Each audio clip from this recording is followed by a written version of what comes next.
Elon Musk is not merely a genius. What sets him apart is neither his wealth nor the sum of his success stories. The differentiator is his capacity to turn crises into opportunities and his appetite for high risk. Some conspiracy narratives claim there are hidden powers behind him. Even if we took such stories as true, one fact would remain. Musk draws attention because he possesses qualities distinctive enough to be chosen in the first place. If we were to frame Elon Musk's mental functioning under a single heading, it would be stress management. Under stress, he does not lose his problem-solving focus. He preserves cognitive flexibility, converts arousal into performance, and thus can carry high risks and convert acute moments into opportunities. Most people, by contrast, experience a narrowing of problem-solving capacity under pressure and a rising likelihood of error. Musk's example suggests that sustaining a solution focus in the very midst of stress is the real key to turning crisis into opportunity. Understanding Elon Musk's emotional world is like watching the vibrations of a rocket at liftoff. Okay? A small tremor can quickly alter the trajectory. The portrait of his private life, marriages, separations, reunions, many children, and complex relational networks reflects that fragile balance. On one side is a figure who runs companies at a global scale. On the other, someone who contends with relational highs and lows. Intense demands and high responsibility can amplify turbulence on the emotional level. His working life, by contrast, is akin to steering through a stormy ocean.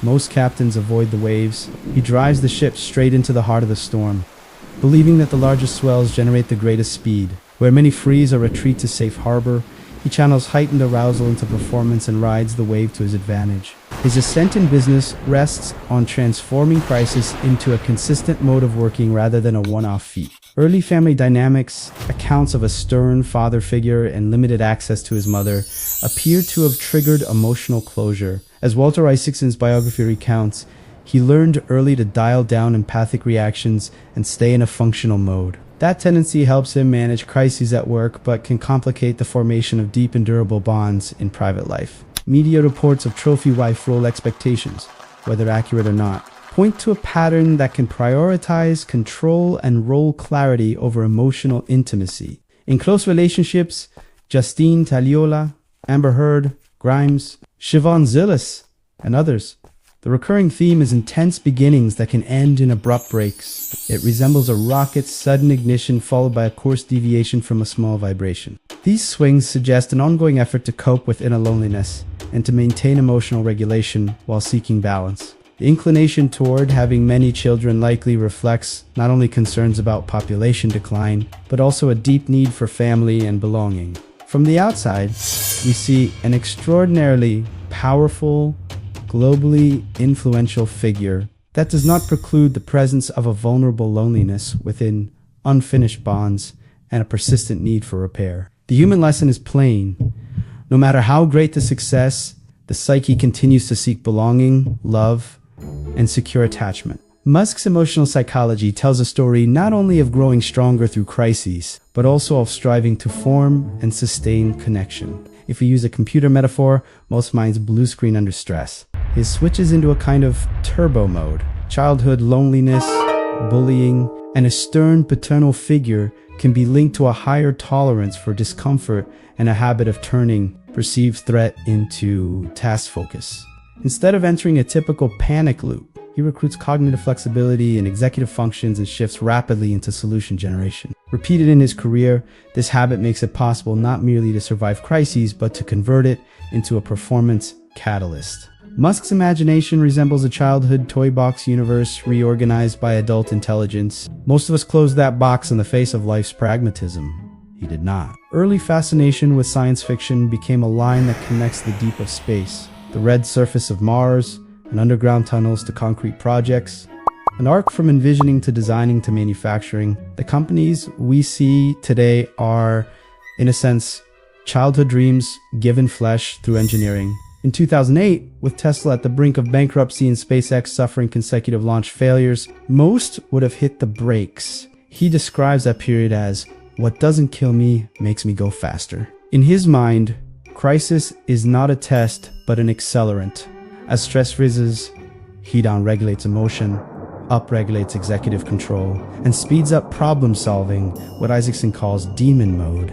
an intense, aggressive focus that can be destructive if misdirected, yet becomes extraordinary productivity when channeled effectively. Psychologically, he displays a classic high-risk, high-reward tendency. Within the Myers-Briggs type indicator framework, his traits evoke introversion, intuition, thinking, judging. In the Enneagram, they evoke type 5, the investigator.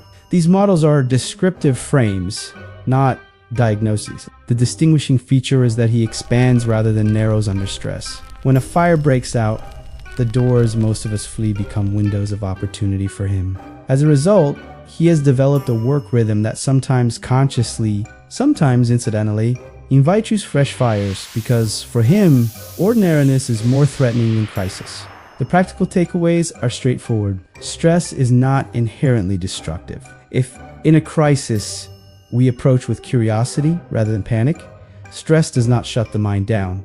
It can widen our field of options. Instead of belittling our ideas, we can break them into small steps and attach them to an executable sequence. Rather than suppressing emotional highs and lows, we can learn regulation skills from them. The real leverage is to convert our own demon mode from a destructive impulse into constructive focus. In future contents, we will unpack stress management with neurobiological foundations and actionable microprotocols. Because turning crises into opportunity is not Musk's exclusive privilege. With the right methods, it is a learnable skill. If you want to teach your children to think in a solution-focused way under stress, to stay composed in the moment of pressure and take a useful step, there are a few things you can do. First, understand this. Saying calm down does not teach calm, okay? A calm is like a muscle. It strengthens through small, repeated exercises. The best learning happens through practices hidden inside play. We run tiny rehearsals in the safe moments of daily life so that when the real storm comes, the child knows where to anchor the mind. A few games are enough. Broken robot, the parent plays the malfunctioning robot, the child is the engineer. 30 seconds of observation, 30 seconds of solution. We produce a procedure, not a complaint.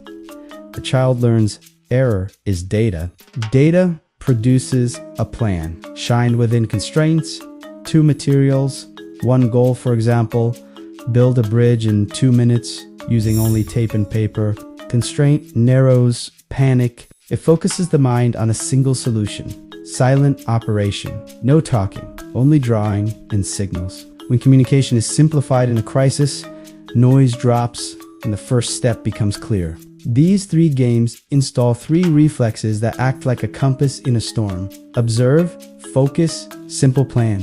And our language becomes the child's inner voice. Instead of don't panic, we say, let's choose the first stone. Instead of why did this happen, we say, if it happens again, what will we do? Composure is not an inborn temperament. It is a skill forged through repeated micro-rehearsals at home under safe conditions. The method is simple. The body settles, the mind clears. One small next step is chosen. Over time, these small steps build a lighthouse inside the child. Even when the weather turns, they know where the light is, right? Stress is, more often than not, a fault of the mind, but an alarm sounding in the body. The heart raises, the breath shortens, the shoulders lift, and even if the mind keeps hold of the steering wheel, the brakes are locked. That is why calm begins not with persuasion, but with physiology, like oil in a creaking door at its hinge first. Give the child and ourselves this small ritual. Release the jaw, draw the shoulders back, anchor the soles to the ground. Inhale through the nose for a count of 4, exhale for a count of 6, twice. This 10-second body switch turns down the internal hum. The mind becomes audible again, and the answer to the question, what is the next small step to take now, comes into focus.